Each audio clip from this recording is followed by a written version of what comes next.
പൈസ എങ്ങനെ ചെയ്യാൻ പറ്റും, പിന്നെ എങ്ങനെ കടക്കാരനെ കാണാൻ സ്കൂളിലേക്കെത്താം. ഇത് വൈകുന്നേരം എന്തൊഴിവ് തന്നിരിക്കുന്ന മാനസികത ചില്ലറയൊന്നുമല്ല അല്ലേ. നമ്മുടെ ഈ പ്രൊഡക്ടിവിറ്റിയെ നമുക്ക് വരുന്ന നമ്മൾ ചെയ്യേണ്ട കുറേ കടമകളുണ്ടല്ലോ. ഇത് പ്രഥമാധ്യാപകൻ എന്ന നിലയിൽ നമ്മൾ ഓരോരുത്തരും ചെയ്യേണ്ട കുറേ കടമകളുണ്ട്.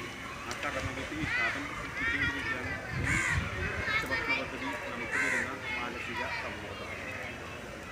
സന്തോഷത്തോടുകൂടി നമുക്കിത് ഒരു മാസം തള്ളി നോക്കിക്കൊണ്ട് പോകാൻ സാധിക്കും.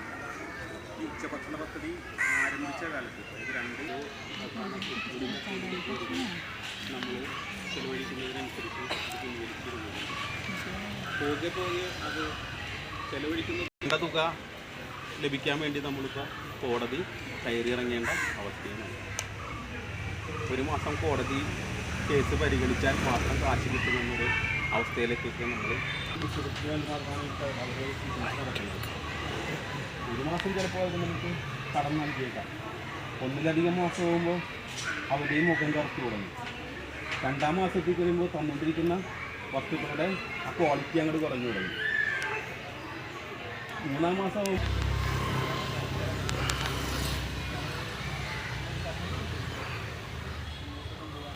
ഇന്നലെയും തുടങ്ങിയതല്ല വിദ്യാഭ്യാസ രംഗത്ത് ഒരുപാട് പങ്കുവച്ച ഒരു പ്രധാന സംഗതിയാണ്.